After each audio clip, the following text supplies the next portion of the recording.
600 milioni di euro di fondi strutturali destinati alla Sicilia, più 1 miliardo di cofinanziamento nazionale, rischiano il disimpegno automatico se non verranno spesi entro il 31 dicembre del 2013.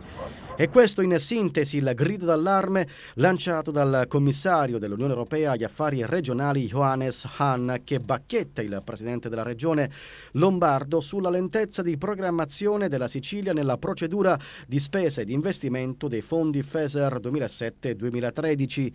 Ed in proposito interviene l'europarlamentare del PDL Salvatore Iacolino, che afferma: piuttosto che continuare a cercare consenso elettorale regalando poltrone e affidando inutili e costose consulenze ad amici, il governatore lombardo dimostri il necessario scatto di orgoglio per imprimere finalmente un'accelerazione nella procedura di spesa dei fondi comunitari per assicurare le infrastrutture che servono alla crescita della Sicilia e dei siciliani.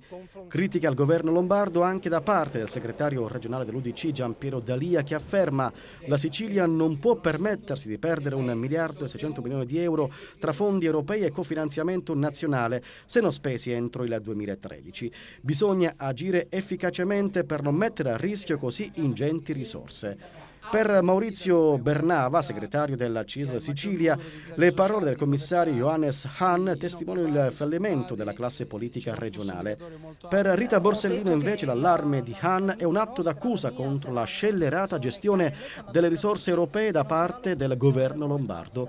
Immediata la replica della presidenza della regione, che sottolinea come al 31 dicembre del 2011 risultano rispettati tutti gli obiettivi di spesa e di impegno necessari per evitare che la Sicilia perda le risorse comunitarie assegnate.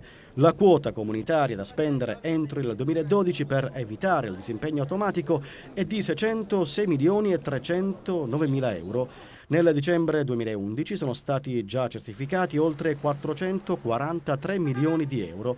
Una ulteriore quota di risorse comunitarie di oltre 224 milioni di euro è già stata spesa dai beneficiari finali, conclude la Presidenza della Regione Sicilia.